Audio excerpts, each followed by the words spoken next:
লিচু শুধু অভিশাপ দেওয়ানো দরকার, কারণ একবার আই একবার ঢাল দিবেন না, ওরা যত ভাই ভালো হবে না আরে পুরা নিয়ম পরবর্তীতে লিচু আমরা তত ভালো আছে।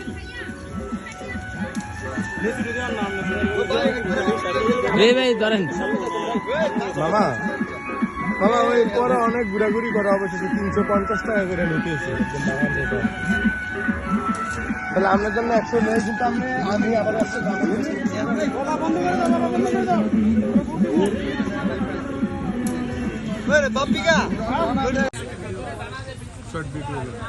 আসসালামু আলাইকুম রহমতুল্লাহি ওয়া দেখতেছেন অনেক সুন্দর সুন্দর লাল একেবারে স্ট্রবেরির মতো দেখতে যে লিচুগুলা যেগুলা আমরা প্রদর্শন করেছি, অনেক ভালো ফলন আসছে।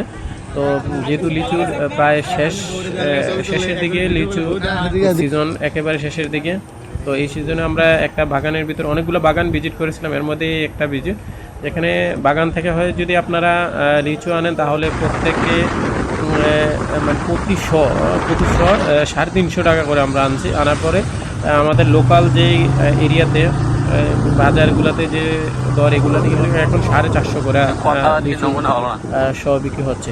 তো একটা ভিজিট করার পরে আমরা আরও একটা বাগানের দিকে যাচ্ছি, যে অন্যদিকে একটা বিষয় আপনাদেরকে বলে রাখি। ওইখানে যাওয়ার পরে আমরা গিয়েছিলাম, এখানে হচ্ছে বিজয়নগর বামুনবাড়িয়া। ওইখানে যাওয়ার পরে আমরা যেটুকু অ্যানালাইজ করতে পারলাম যে লিচুর ফলন মাশাআল্লাহ আলহামদুলিল্লাহ অনেক ভালো হয়েছে। এর মধ্যে আমার মনে হয় যেন কাঁঠালের বাম্পার খুব ফলন হয়েছে। আমরা আরও একটু লিচুর বাগানের ভিতরে প্রবেশ করলাম। লিচুগুলো দেখতেছি, দেখেন কত সুন্দর সুন্দর লাল, একেবারে মনে হচ্ছে যেন একদম স্ট্রবেরি। আমিও বলতেছিলাম কথাটা যে আমাদের আশেপাশে যারা আছে তাদের সাথে যে স্ট্রবেরির মতো দেখতে এই ফলগুলা, দেখেন খুবই চমৎকার, দেখতেই খুব সুন্দর লাগে আর মিষ্টিও সুস্বাদু। গত বছর লিচুতে অনেক পোকা দেখেছিলাম, কিন্তু এবার লিচুতে পোকা আলহামদুলিল্লাহ পোকাটা নাই বললেই চলে। আমি দেখি নেই, আমরা মানে যা অনেকগুলো লিচু আমরা একবারে একসাথে ক্রয় করে নিয়ে আসছিলাম গাছ থেকে পেরে একেবারে। তো ওনারাই পায়রা দেয়, আপনারা জাস্ট কন্ট্যাক্ট করলে চলবে। যে কেউ গাছও কন্ট্যাক্ট করে, আবার কেউ হিসেবে কন্ট্যাক্ট করা হচ্ছে। তো এখানে অনেকেই আছে লিচু নেওয়ার জন্য। এখানে যে আপনারা লোকগুলো দেখতে পাচ্ছেন সবাই লিচু কেনার জন্য এখানে আসছে। তো এই বাগানটা অনেক বড়, বিশালতা অনেক বিশাল, বড় বড় মানে গাছগুলোতে অনেক ভালো ফলন মাশাআল্লাহ। তো এই লিচুগুলোও দেখতে খুব সুন্দর, বড় আকারেও বড়। তো এটার পরে আমরা আরও একটা লিচু বাগানে দেখি, এই যে আমরা দেখতে পাচ্ছেন এটা কিন্তু লিচু গাছ, এইগুলো কিন্তু বাগান, কিন্তু এগুলো শেষ হয়ে গেছে প্রায় শেষের দিকে, মানে প্রায় শেষের দিকে বললে ভুল হবে, মানে শেষ, মানে বিক্রি হয়ে গেছে সবগুলা, এমনকি গাছ একেবারে খালি এখন। তো এই জন্য আমরা এটাকে অতিক্রম করে আরেকটা সামনের দিকে আরও কিছু লিচু বাগান আছে। তো আমরা যে সামনের দিকে যে লিচু বাগানগুলো আছে সেই বাগানগুলো দেখার উদ্দেশ্যে আমরা সামনের দিকে এগিয়ে যাচ্ছি। তো যাওয়ার সময় প্রাকৃতিক দৃশ্যগুলোও খুব সুন্দর।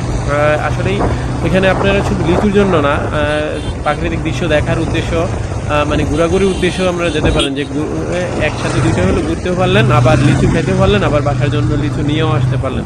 দেখেন অনেক সুন্দর, খুব চমৎকার। আর আমরা একসাথে অনেকগুলো বাইক গিয়েছি, তো বুঝে নিত মামা চিল। তো দেখেন মানে পরিবেশটা কতটা সুন্দর, অনেক সুন্দর, আর ভিউটাও অনেক সুন্দর। পরবর্তীতে ক্যামেরা ধারণ করার পরে যেটা দেখতে পারলাম যে অনেক সুন্দর ভিউ আসছে। ক্যামেরা তো অনেক লুকিং সুন্দর। দেখেন আপনার পেছনের দিকে লক্ষ্য করলে দেখবেন যে অনেকগুলো কাঁঠাল গাছ, আর প্রত্যেকটাতে খুব ভালো পরিমাণে মাশাআল্লাহ একেবারে বরুর মতো মনে হয় যেন বরুই ধরে আছে, এরকমভাবে মাশাআল্লাহ খুব আম গাছে কাঁঠাল ধরে আছে। তো আমরা আরেকটাতে আসলাম, এখান থেকে পারতেছি। তো সর্বশেষ এখান থেকে আমরা লিচুগুলো নিয়েছিলাম গাছে। দেখেন তাদের পাড়ার সিস্টেমটাও কত সুন্দর, মানে একজন ধরে রাখছে চগম মই, আর একজন উঠছে।